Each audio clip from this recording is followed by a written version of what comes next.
ഇപ്പോൾ എന്നോടൊപ്പം ചാണ്ടി ഉമ്മൻ MLA കൂടി ചേരുന്നുണ്ട്. അദ്ദേഹത്തോടു കൂടി ചോദിക്കാം. ഈ സംഭവം നടന്ന ഏതാനും മണിക്കൂറിനുള്ളിൽ തന്നെ അദ്ദേഹം ഇവിടെ എത്തിയിരുന്നു. ഈ ഒരു സംഭവം ഒരു ബാത്റൂമാണ് ഇടിഞ്ഞു വീണെന്നാണ് പറയുന്നത്. പുതിയ കെട്ടിടം 1 മാസത്തിനുള്ളിൽ ഉദ്ഘാടനം ചെയ്യാൻ വേണ്ടി ഇരിക്കുകയാണെന്നും മന്ത്രി പറഞ്ഞിട്ടുണ്ട്. എങ്ങനെയാണ് ഈ ഒരു സംഭവത്തെ നോക്കിക്കാണുന്നത്? വളരെ നിർഭാഗ്യകരമായ ഒരു സാഹചര്യമാണ്. ഞാനിപ്പം പരിക്ക് പറ്റിയ ഒരു കുട്ടിയെ സന്ദർശിച്ചിട്ടാണ് വരുന്നത്. അപ്പം ഞാൻ ചോദിച്ചു, മോളെ എങ്ങനെ ഇത് പറ്റിയെന്ന് ചോദിച്ചപ്പോൾ എൻ്റെ അടുത്ത് പറഞ്ഞത് കുളിച്ചുകൊണ്ടിരിക്കുന്ന സമയത്താണ് ഇത് പറ്റിയെന്നാണ് എൻ്റെ അടുത്ത് പറഞ്ഞത്. കുട്ടി പറഞ്ഞ എനിക്കറിയുള്ളൂ. അപ്പം നിൻ്റെ അടുത്ത് ഇങ്ങനെ പറഞ്ഞു. അപ്പോൾ ഇത് ഒഴിഞ്ഞ കെട്ടിടം, ഒഴിപ്പിച്ച കെട്ടിടം കറക്റ്റാണ്. കാരണം സംഭവം നടന്ന ശേഷം ഒഴിപ്പിച്ചു. ഇതിൻ്റെ തടി മൊത്തം 3 നിലയിൽ ആളുണ്ട്. ഈ ബാത്റൂമും ഉപയോഗിച്ചിട്ടുണ്ട്. നിങ്ങൾ നോക്കൂ, അവിടെ ഇപ്പോഴും ലൈറ്റ് കത്തി കിടക്കുന്നുണ്ട്. അപ്പം നമുക്കിതിനകത്ത് നിജസ്ഥിതിയാണ് അറിയേണ്ടത്. അല്ല, നമ്മൾ ഇതിനകത്ത് രാഷ്ട്രീയമൊന്നുമല്ല.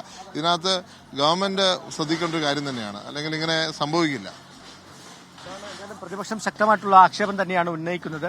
ഈ ഒരു കെട്ടിടം നേരത്തെ തന്നെ ഒഴിപ്പിക്കേണ്ടതായിരുന്നു. നമുക്ക് അതിന്റെ ദൃശ്യങ്ങൾ കൂടി, കാരണം ഈ ദൃശ്യങ്ങൾ കൂടി മറ്റ് ഈ സംഭവം നടന്ന സ്ഥലമല്ല, അതിന് തൊട്ടടുത്തുള്ള ആ കെട്ടിടത്തോട് ചേർന്നുള്ള മറ്റ് വശങ്ങൾ സ്ഥലങ്ങൾ കൂടി കാണിക്കുക. അതിന്റെ ചില്ലുകളും ദ്രവിച്ചിരിക്കുന്ന ഭാഗങ്ങളും എല്ലാം തന്നെ നമുക്കൊന്ന് ദൃശ്യങ്ങൾ നോക്കിയാൽ കാണാൻ സാധിക്കും. അവിടെ ഇപ്പോഴും AC പ്രവർത്തിച്ചുകൊണ്ടിരിക്കുന്നത്. അതായത് വിണ്ട് കീറിയ ഒരു ബിൽഡിംഗ് ആണ്, ജനലുകൾ തകർന്ന ബിൽഡിംഗ് ആണ്. അതിന്റെ അടിവാരമെല്ലാം ദ്രവിച്ചിരിക്കുന്നത് നമുക്ക് ദൃശ്യങ്ങളിൽ കാണാൻ സാധിക്കുന്നുണ്ട്.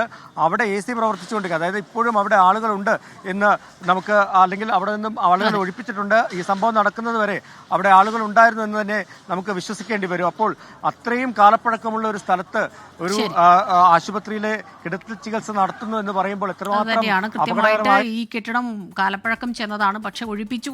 ഇപ്പോൾ ഈ അപകടത്തിന് ശേഷം മാത്രമാണ് ഒഴിപ്പിച്ചതെന്നാണ് നമുക്ക് മനസ്സിലാക്കാൻ കഴിയുന്നത്. വലിയ വീഴ്ച എവിടെയൊക്കെയോ സംഭവിച്ചിട്ടുണ്ടോ എന്നുള്ള ചോദ്യങ്ങൾ ഉയരുന്നുണ്ട്. അത് പ്രതിപക്ഷം ശക്തമായി തന്നെ ആ ചോദ്യം ഉന്നയിക്കുന്നുമുണ്ട്. ഏതായാലും ഈ വിഷയത്തിൽ കൃത്യമായ അന്വേഷണം നടക്കട്ടെ. എന്താണ് സംഭവിച്ചതെന്ന സത്യാവസ്ഥ നമുക്കും അറിയേണ്ടതുണ്ട്. ടോബി ജോൺസണാണ് ഈ വാർത്തയുടെ വിശദാംശങ്ങളുമായി നമുക്കൊപ്പം ചേർന്നത്.